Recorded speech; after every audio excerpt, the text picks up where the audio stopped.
इस वीडियो में autism spectrum disorder क्या है उसके बारे में पूरे विस्तार से समझने का प्रयत्न करेंगे कि इसका कारण क्या है और उसका मैनेजमेंट क्या है और एजुकेशन इम्प्लीकेशन से भी जानेंगे। तो चलिए वीडियो को शुरू करते हैं।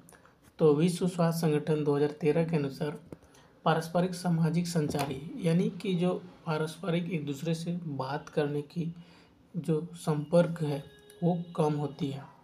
मतलब एक दूसरे से वो आई कांटेक्ट भी नहीं कर पाएगा, ना सही से बात कर पाएगा। अगर कोई आदमी उससे बात कर रहा है तो वो देखेगा भी नहीं, इधर उधर भागेगा। रुचियों का सीमित मतलब कोई किसी भी चीज़ में रुचि कम होना। रूढ़िबद्ध दोहरावपूर्ण संघर्ष। एसडी से ग्रस्त व्यक्तियों की सामान्य बौद्धिक क्षमता कम होती है। जो एसडी वाले बच्चे होंगे या व्यक्ति होंगे उसका जो बौद्धिक क्षमता है वो बहुत कम होगा।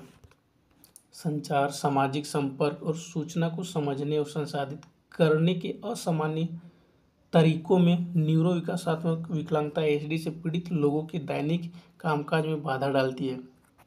संचार यानी कम्युनिकेशन हो गया, सामाजिक संपर्क यानी सोशलाइजेशन, एक दूसरे से कनेक्ट नहीं हो पाना, सूचना को समझने और संसाधित यानी डिकोड करने की कोई भी सूचना कोई दिया, मान लीजिए हम किसी को बोले एसडी बच्चा कि ये जो वस्तु है वो जाके माँ को दे दो, पर वह व्यक्ति जिस समय सुना वो तो ठीक है, पर जाते जाते वो भूल गया, जहाँ पर उसको जाना था वहाँ पर नहीं पहुँच पाए। यानी सूचना को समझने यानी संसाधित करने में असामान्य तरीके हो जाते हैं। न्यूरो विकासात्मक विकलांगता एसडी पीड़ित लोगों दैनिक कामकाज यानी एडीएल डेली लिविंग एक्टिविटी जो होता है उसमें बाधा डालती है। और इस प्रकार न्यूरो विकासात्मक विकलांगता के चलते जो एसडी से पीड़ित बच्चा है उसका शैक्षिक यानी एजुकेशनल और सामाजिक उपलब्धियां में भी बाधा डालती है।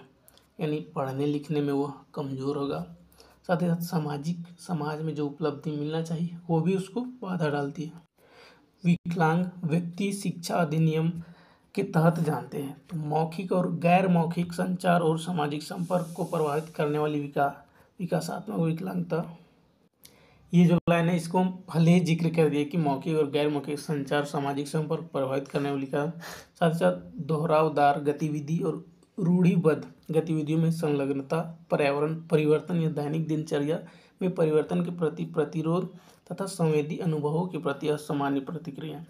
दोहराव गतिविधि जो आप जानते ही होंगे कि एक चीज़ को बार बार करना, रूढ़िबद्ध गतिविधियों में संलग्नता, साथ ही साथ दैनिक जो कार्य है उसमें करने में के प्रति प्रतिरोध मतलब वो करना नहीं चाहता, जैसे कि बाथरूम हो गया या फिर ब्रश हो गया या फिर नहाना हो गया, तो खुद का कार्य वो करना नहीं चाहता, या खाना हो वो भी नहीं खाना चाहता। अब आरसीआई यानी भारतीय पुनर्वास परिषद के अनुसार ऑटिज्म व्यापक विकासात्मक विकारों के अंतर्गत आने वाले 5 विकासात्मक विकारों में से एक है। ये जो एसडी है ये व्यापक यानी बहुत बड़ा विकासात्मक विकारों के अंतर्गत आने वाली 5 विकासात्मक विकारों में से एक है। ऑटिज्म की विशेषता सामाजिक संपर्क और संचार में कमी। इस बात को हमेशा याद रखना कि ऑटिज्म वाले बच्चे में सामाजिक संपर्क यानी सोशलाइजेशन नहीं होता है बहुत ज़्यादा, और संचार की कमी, वो कम्युनिकेशन नहीं कर पाता। असामान्य और दोहराव वाला व्यवहार है, यानी कि दोहराव वाला व्यवहार यानी रिपीटेटिव बिहेवियर, यानी कोई भी चीज़ को बार बार करना चाहेगा। यानी कि मान लीजिए एसडी वाला जो बच्चा है तो वो किसी भी चीज़ को बार बार करना पसंद करता है। ऑटिज्म जन्म के समय या जीवन के पहले 2.5 वर्षों के भीतर प्रकट होता है।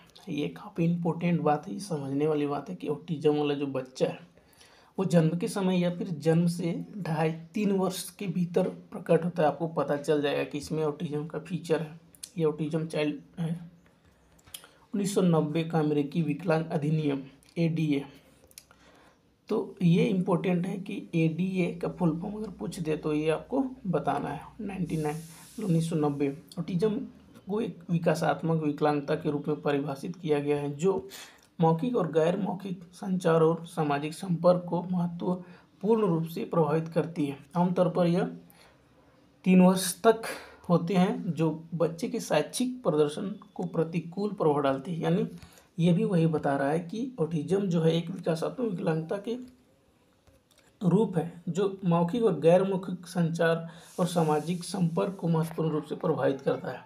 यानी कि मौखिक रूप से और गैर मौखिक, साथ ही साथ जो सामाजिक संपर्क है उसको भी प्रभावित करता है। और अक्सर यह 0 से 3 वर्ष के बीच ये लक्षण दिखते हैं और इसको आप पकड़ सकते हैं कि हाँ, ये बच्चा ऑटिज्म है। और साथ ही शैक्षिक प्रदर्शन में प्रतिकूल प्रभाव डालती है, यानी पढ़ने लिखने में वह कमज़ोर होगा, वो उसे ज़्यादा नहीं आता। तो ASD के टाइप, अमेरिकन साइकियाट्रिक एसोसिएशन के मानसिक विकारों के निदान और सांख्यिकी मैनुअल संस्करण DSM-5 के सबसे हालिया और उद्ययन संस्करण में ऑटिस्टिक विकार के निदान के लिए केवल एक ही श्रेणी है। ऑटिज्म स्पेक्ट्रम विकार जिनमें से निम्नलिखित शामिल है, जिन पर पहले अलग से चर्चा की गई थी। पहला है ऑटिस्टिक विकार यानी ऑटिज्म। जिन बच्चों में ऑटिज्म के निदान के अधिकांश कठोर मानदंड पूरे होते हैं उन्हें ऑटिज्म या ऑटिस्टिक विकार कहा जाता है।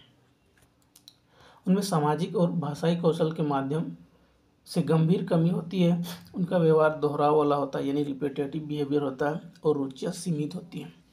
जो ऑटिस्टिक विकार है, डिसऑर्डर है, उनमें सामाजिक और भाषाई कौशल जो है वो बहुत कम होगा और उनका व्यवहार रिपीटेटिव होगा और उसका रुचि सीमित होगा।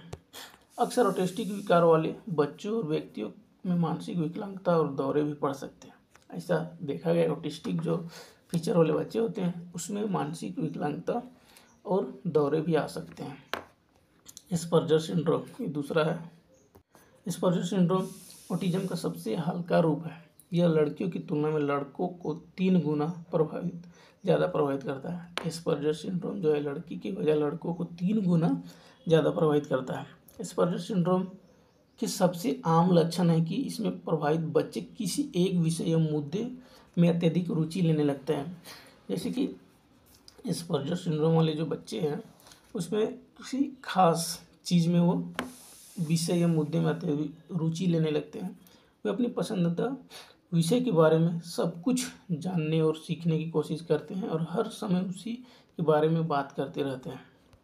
यानी जो एस्पर्जर सिंड्रोम के बच्चे होंगे या फिर एस्पर्जर सिंड्रोम जिसको होगा वह किसी एक विषय या एक मुद्दा को लेकर बहुत रुचि दिखाते हैं और उस चीज़ में वो खोए रहते हैं। उसको जानने की जिज्ञासा होती है कि ये क्या है, कैसे होता है और किस प्रकार से कर रहा है। ऑटिज्म के अन्य रूपों की तुलना में एस्पर्जर सिंड्रोम से ग्रस्त बच्चों की शब्दावली बहुत अच्छी होती है। हालांकि उनमें सामाजिक कौशल काफ़ी कमज़ोर होते हैं और वे अक्सर अजीब और असमंजस रहते हैं। यानी एस्पर्जर सिंड्रोम, मान लीजिए उसे एक चीज़ में काफ़ी रुचि है पर उसका सामाजिक कौशल सोशलाइजेशन में काफ़ी कमज़ोर होंगे, ये बात ध्यान रखना है। और वे अक्सर अजीब और असमंजस रहते हैं। यह भी पाया गया है कि एस्पर्जर सिंड्रोम से ग्रस्त बच्चों का IQ लेवल अक्सर सामान्य या सामान्य से अधिक होते हैं। ऐसा माना गया है कि एस्पर्जर सिंड्रोम जिसको होगा उसका IQ बुद्धि लब्धि जो है वो सामान्य से अधिक हो सकता है। परिणाम स्वरूप कई डॉक्टर इसे हाई फंक्शनिंग ऑटिज्म कहते हैं और इसीलिए कई ऐसे डॉक्टर हैं जो इसे हाई फंक्शनिंग ऑटिज्म कहते हैं। हाई फंक्शनिंग ऑटिज्म के बारे में एक विस्तार से वीडियो आ जाएगा जो प्लेलिस्ट में जाके आप देख सकते हैं। जैसे जैसे एस्पर्जर सिंड्रोम से ग्रस्त बच्चे बचपन में प्रवेश करते हैं उनमें चिंता और अवसाद विकसित होने का खतरा बढ़ जाता है। यानी कि चिंता और अवसाद, डिप्रेशन का शिकार होने का खतरा बढ़ सकता है। तीसरा है PDD जिसे परवेसिव डेवलपमेंट डिसऑर्डर कहा जाता है। PDD pervasive development disorder. Autism spectrum वाले बच्चे में PDD का निदान करना थोड़ा जटिल है। परवेसिव डेवलपमेंट डिसऑर्डर आमतौर पर जिन बच्चों और व्यक्तियों के व्यवहार संबंधी लक्षण एस्पर्जर सिंड्रोम से ज़्यादा गंभीर होते हैं लेकिन ऑटिस्टिक विकार से कम गंभीर होते हैं उन्हें PDD-NOS के रूप में निदान किया जाता है। यानी कि जो एस्पर्जर सिंड्रोम से ज़्यादा गंभीर होते हैं लेकिन ऑटिस्टिक विकार से कम गंभीर होते हैं उसे PDD-NOS के रूप में निदान किया जाता है। PDD-NOS से ग्रस्त कोई भी 2 बच्चे या व्यक्ति एक जैसे लक्षण नहीं दिखाते हैं। इससे एक प्रकार का सामान्यीकरण करना और भी जटिल हो जाता है। मतलब कि जो पीडीडी एनओएस है, ये किसी भी दो बच्चे एक जैसा लक्षण नहीं दिखाते हैं। आमतौर पर पीडीडी एनओएस से ग्रस्त बच्चों में निम्नलिखित लक्षण दिखाई देते हैं, यानी पीडीडी परवेसिव डेवलपमेंट डिसऑर्डर में आमतौर पर बच्चे का लक्षण किस प्रकार से होते हैं, आइए देखते हैं। सामाजिक संचार, बातचीत में कमी, ऑटिस्टिक विकार के समान यानी ऑटिस्टिक डिसऑर्डर के समान होता है। और सामाजिक संचार, बातचीत में कमी, ऑटिस्टिक विकार वाले बच्चों की तुलना में बेहतर भाषा संचार कौशल। हालांकि ये कौशल एस्पर्जर सिंड्रोम वाले बच्चे जितने अच्छे नहीं होते हैं। ऑटिस्टिक विकार वाले बच्चे की तुलना में बेहतर भाषा संचार कौशल, और हालांकि ये कौशल एस्पर्जर सिंड्रोम वाले बच्चे जितने नहीं होते हैं। परिणाम स्वरूप संवेदी विकार कम होते हैं तथा दोहरापूर्ण व्यवहार कम होते हैं। इसमें क्या है, तो जो संवेदी विकार है यानी सेंसरी इशू है वो कम होते हैं तथा दोहरा व्यवहार यानी जो रिपीटेटिव बिहेवियर है वो भी कम होते हैं। तो ये 3 हो गया। चौथा है Rett syndrome. Rett syndrome autism का एक गंभीर रूप है और ये ज़्यादातर लड़कियों में होता है। रेट सिंड्रोम जो है ये ऑटिज्म का एक गंभीर रूप है और यह ज़्यादातर लड़कियों में होता है, और यह ज़्यादातर अनुवांशिक उत्परिवर्तन के कारण होता है, यानी अनुवांशिक गड़बड़ी के कारण होता है, जिनमें उत्परिवर्तन अनियमित रूप से होता है और इसका कोई अनुवांशिक महत्व नहीं होता। यह एक दुर्लभ सिंड्रोम है जो लगभग 10,000 से 15,000 लड़कियों में से एक को प्रभावित करता है। यह सिंड्रोम 6 से 18 महीने की उम्र की लड़कियों की विकास दर थोड़ी कम हो जाती है और वे भाषाई और सामाजिक कौशल खो देते हैं,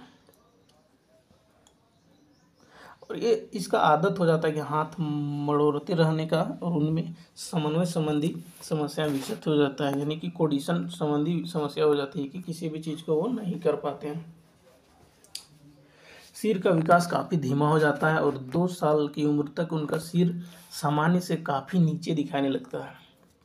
रेट सिंड्रोम का उपचार मुख्यतः, यानी जो रेट सिंड्रोम वाले जो बच्चे होते हैं उनमें वे भाषाई और सामाजिक कौशल खो देते हैं, साथ ही साथ हाथ मोड़ते रहते हैं, उनमें समन्वय यानी कोऑर्डिनेशन संबंधी समस्या विकसित होती है और सिर का विकास काफ़ी धीमा होता है। 2 साल की उम्र तक उसका सिर सामान्य से काफ़ी नीचे दिखाने देने लगता है। तो ये सब जो है रेट सिंड्रोम का लक्षण है। अगर आपको पूछा जाए कि एसडी के प्रकार बताए और उसमें जिक्र करने बोले थोड़ा थोड़ा, तो ये आप जिक्र कर सकते हैं। रेट सिंड्रोम का उपचार के रूप में शारीरिक चिकित्सा यानी थेरेपी और वाक चिकित्सा पर केंद्रित होता है ताकि कार्य क्षमता में सुधार हो सके। नेक्स्ट है चाइल्डहुड डिसइंटीग्रेटिव डिसऑर्डर, सीडीडी, बाल विघटनकारी विकार।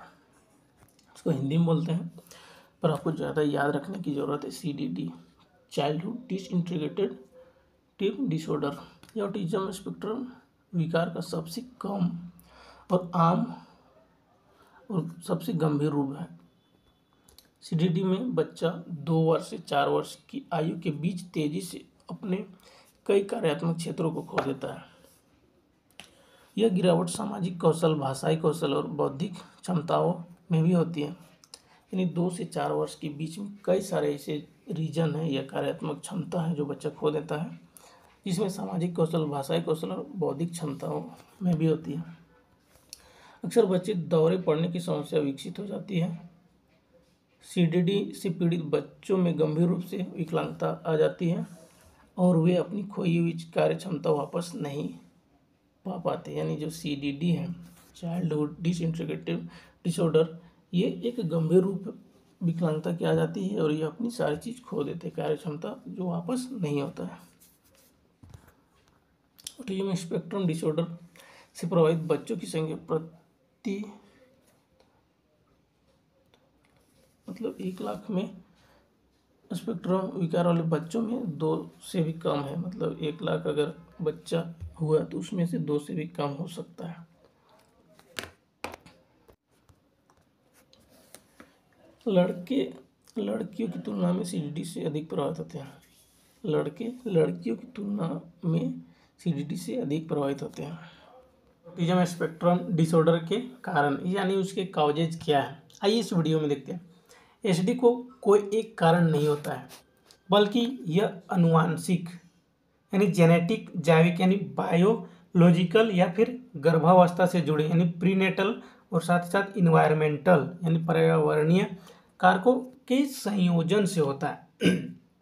कोई भी डिसेबिलिटी यानी दिव्यांगता जो होती है वो किन्हीं एक कारण से नहीं होता, उसका कोई प्रॉपर एक रीजन नहीं है जो इसके कारण से हुआ है। ठीक है, तो ये कई सारे कारकों का संयोजन से हो सकता है, या फिर जेनेटिक हो सकता है, बायोलॉजिकल, प्रीनेटल या फिर इन्वायरमेंटल।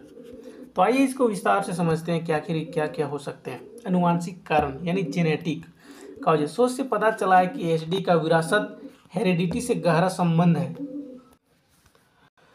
हेरिडिटी से गहरा संबंध है, विरासत यानी हेरिडिटी जन्मजात। ठीक है, तो वो आपको समझना पड़ेगा कि किस संबंध से, किस हेरिडिटी से क्या हो सकता था जिसके कारण हुआ। यदि परिवार में पहले से कोई सदस्य ऑटिज्म से प्रभावित है तो बच्चे में एचडी होने की संभावना अधिक होती है।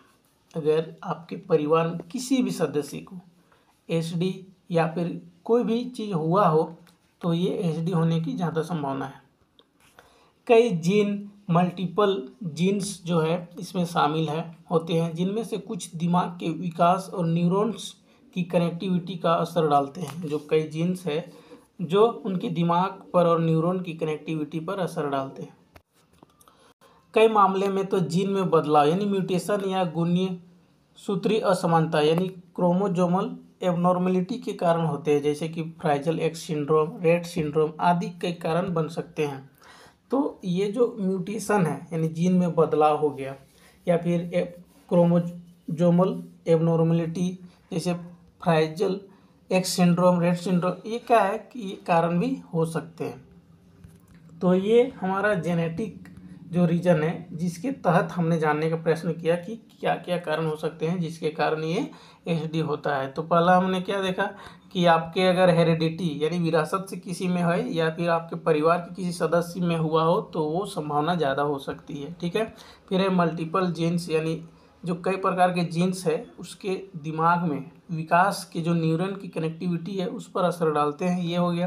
फिर एक म्यूटेशन यानी जीन में बदलाव हो गया तो भी हो सकता है, तो ये जेनेटिक में हो गया। फिर एक क्रोमोजोमल एबनॉर्मेलिटी जिसके कारण ये भी हो सकता है, तो ये हमें जेनेटिक में आ गया। नेक्स्ट है न्यूरोलॉजिकल कॉजेज। न्यूरोलॉजिकल कॉजेज में क्या है, तो एचडी वाले बच्चे के मस्तिष्क की जो संरचना यानी जो ढांचा स्ट्रक्चर है और कार्य प्रणाली में अंतर पाया जाता है। तो बच्चे की जो मस्तिष्क है उसकी जो संरचना है और कार्य प्रणाली, तो इसमें अंतर पाया जाता है। एमआरआई और ईईसीजी जांचों में पाया गया है कि इनके दिमाग में कुछ हिस्से जैसे कि एमाइगडाला जो भावनाओं को नियंत्रण करता है और जो हिप्पोकैम्पस है जो स्मृति और सीखना यानी जो याद रखने की और जो सीखने की क्षमता है उस पर, और सेरेबलम संतुलन और समन्वय, जो सेरेबलम का काम क्या है तो संतुलन और समन्वय, तो सामान्य बच्चों से अलग कार्य करता है। मतलब कि न्यूरोलॉजिकल जो कॉजेज है उसमें हम देखते हैं कि ये जो मस्तिष्क का संरचना और कार्य प्रणाली में अंतर पाया जाता है, और एमआरआई और ईसीजी में ये जांच में पाया गया है कि इनके जो दिमाग के कुछ हिस्से जो है वो अलग से काम करते हैं, जैसे कि एमाइगडाला भावनाओं को नियंत्रण करता है और हिप्पोकैम्पस जो स्मृति और सीखने का जो कार्य करता है और सेरेबलम जो संतुलन और समन्वय का काम करता है। तो ये जो कार्य है ये सामान्य बच्चों से अलग कार्य करता है, सेरेबलम, हिप्पोकैम्पस और एमाइगडाला। ठीक है, तो ये याद रखना है।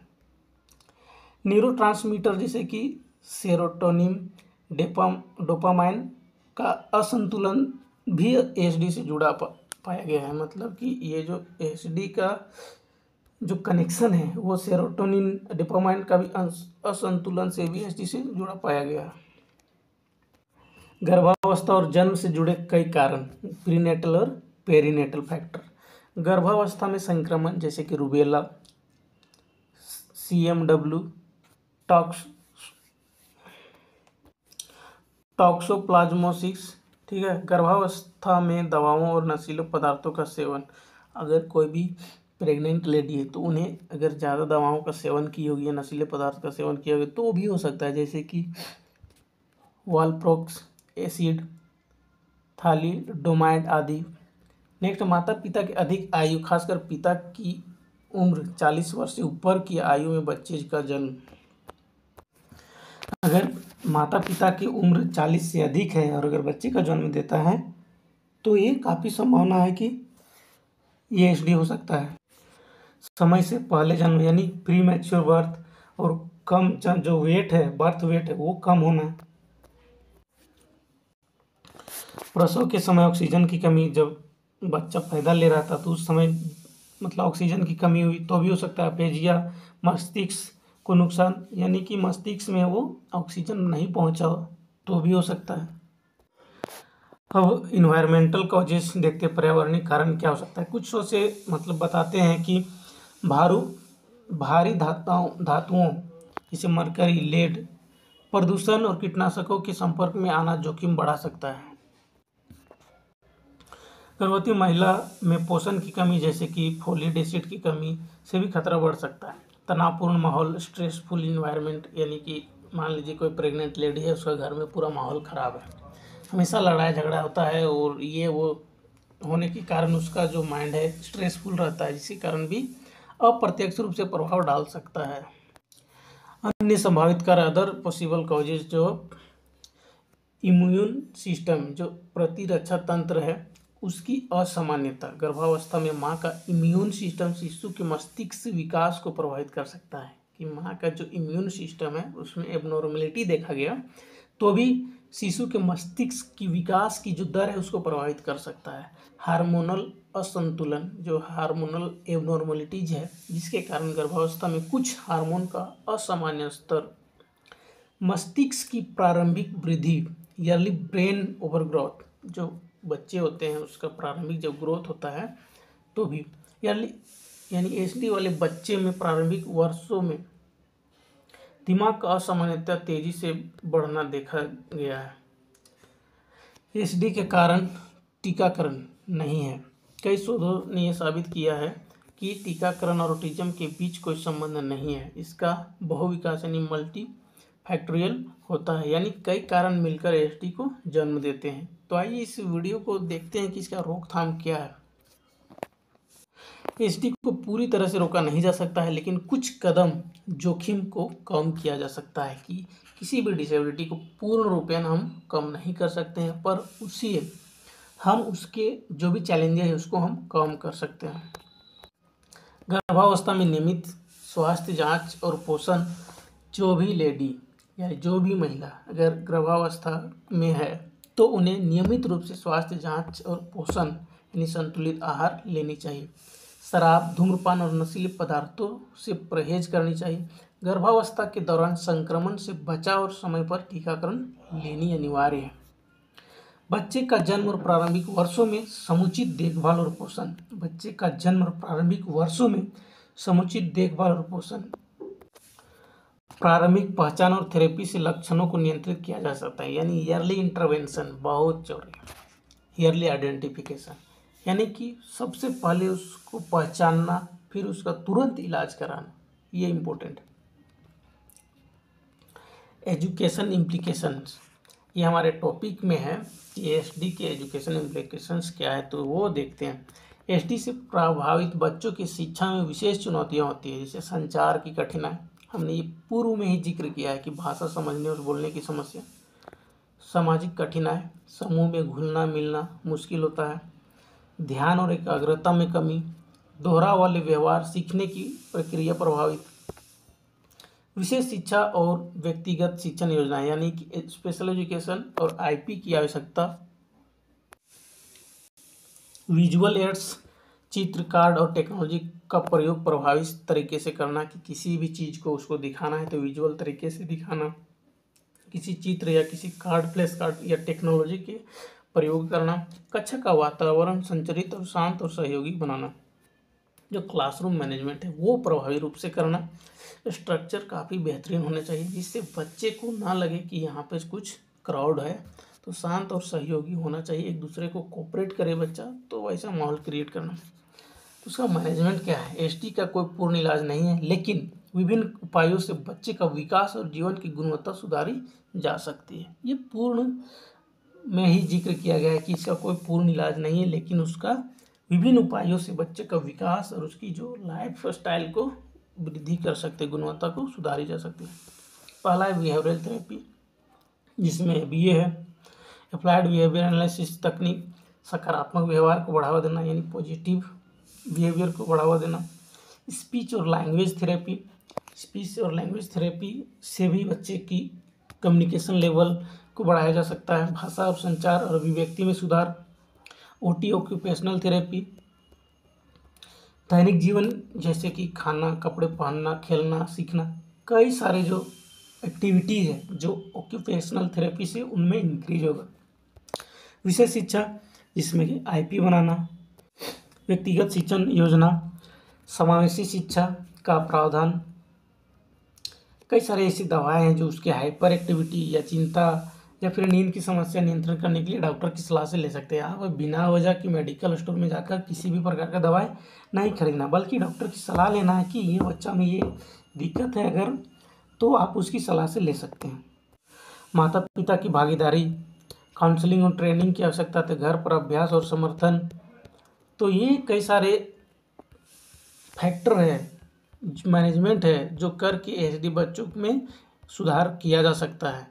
तो ये हमारा आज का जो टॉपिक था एसडी का कॉजेज, सिम्टम्स, इम्प्लीकेशंस, तो ये सारे कुछ हमने जिक्र किया। ये वीडियो अगर अच्छा लगा तो लाइक और कमेंट जरूर करें और अपने दोस्तों के साथ शेयर करें। आज के लिए इतना ही, फिर मिलता है नेक्स्ट वीडियो में, तब तक के लिए धन्यवाद, जय हिंद।